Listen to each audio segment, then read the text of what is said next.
Hey guys, I'm back. If you have a DSLR in your camera bag, which I'm sure you have, and if you are wondering how to shoot stars at night time, this video is going to be for you. Winter is coming and you would be blessed with some amazing night times. So without wasting any time, let's just start with the learning.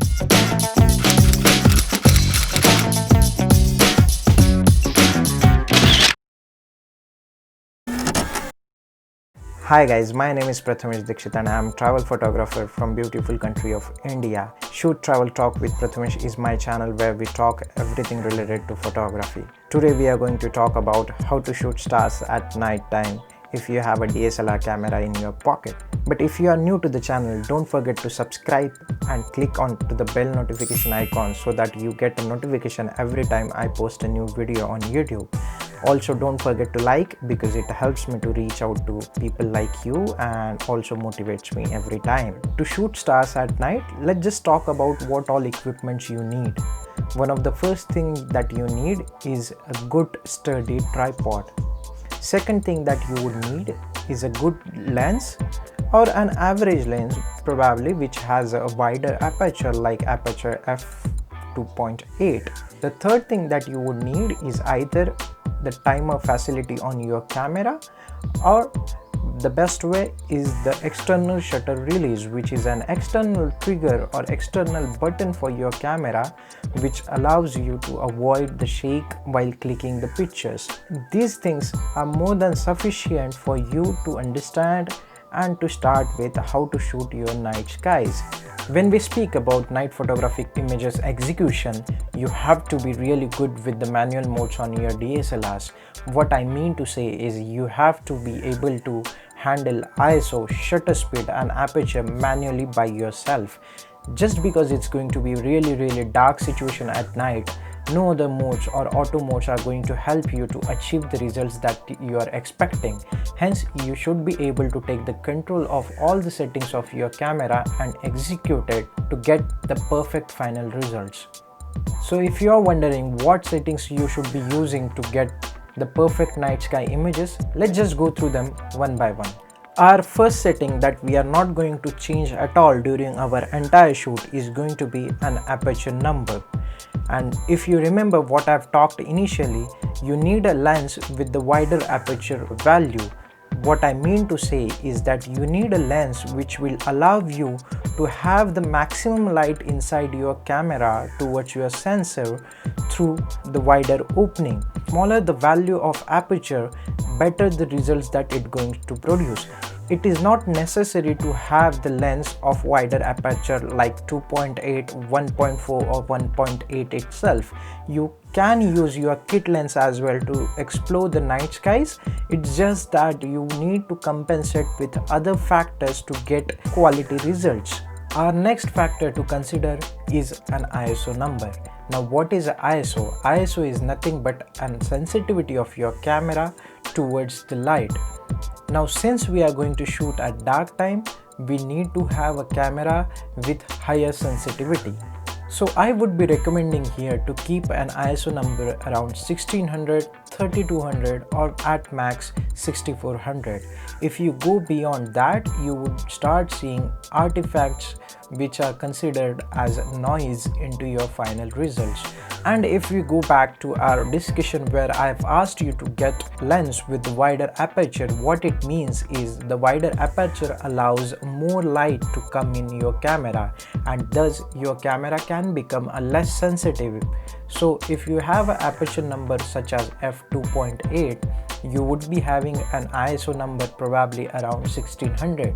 But if you have a lens with the minimum aperture as or the wider aperture as f4, then you probably need to set up your ISO at 3200 or 6400, which adds a layer of extra noise into your camera, and hence the wider aperture lenses are recommended while shooting night skies.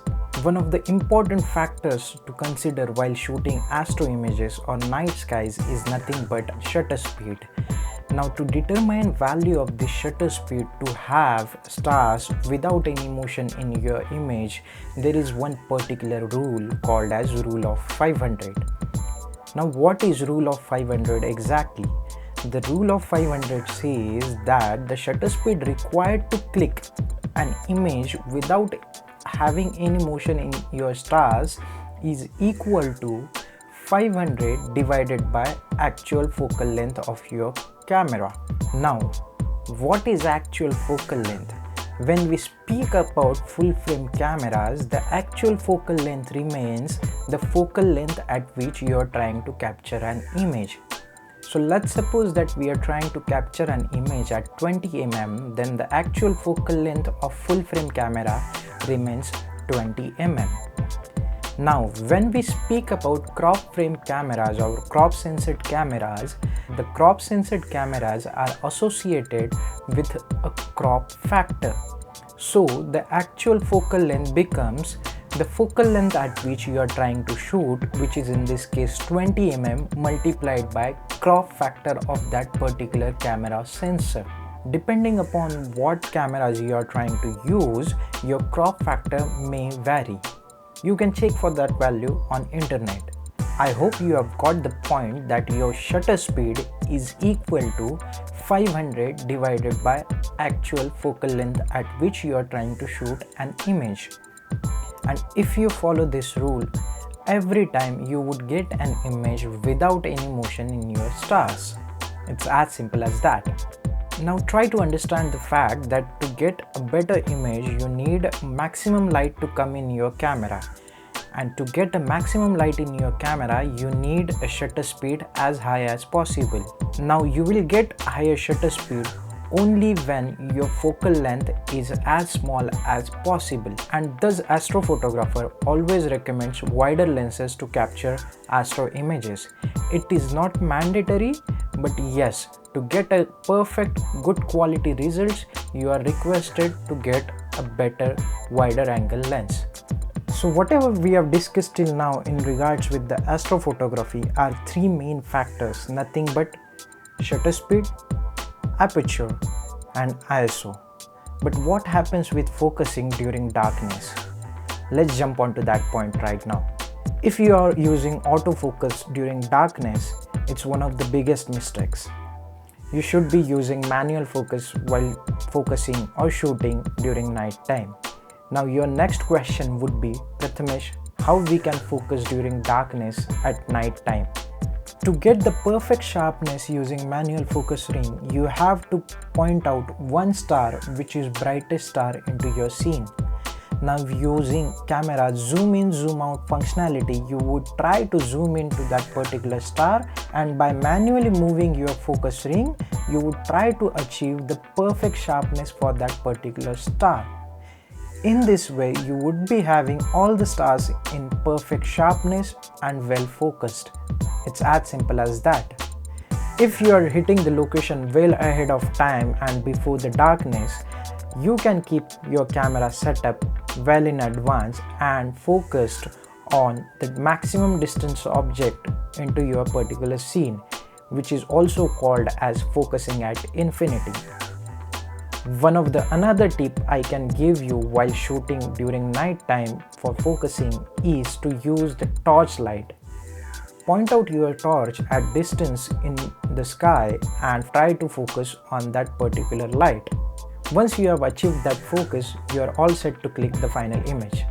Whatever we have discussed till now should be able to help you to get the perfect image. But to avoid the shake of your camera equipments during the entire shutter, my advice would be to use the sturdy tripod, to use external triggers or timer functionality of your camera, and to lock up your mirror using mirror lockup functionality from your camera settings. These things will help you to reduce the shake of your camera and would get you sharpest possible results from your camera. So before jumping on to the images that I have clicked using these techniques, let's just summarize everything. Speaking about the apertures, aperture needs to be as wide as possible, such as f2.8. Speaking about ISO, as low as possible, probably 1600, 3200 or 6400. In terms of shutter speed, you would be applying a rule of 500, which is nothing but 500 divided by actual focal length of your camera. When it comes to the focusing, you would be using manual focusing to focus on brightest point into the scene. When it comes to reduction of your camera shake or camera equipment shake, you would be using the sturdiest tripod, the manual shutter release and timer functionality and mirror lock of functionality. If you incorporate all these things together, for sure you would be able to get the best possible results with any camera that you are having in your camera bag. Now let's just jump on to the examples or my images whatever I've shot in Himalaya with the same technique.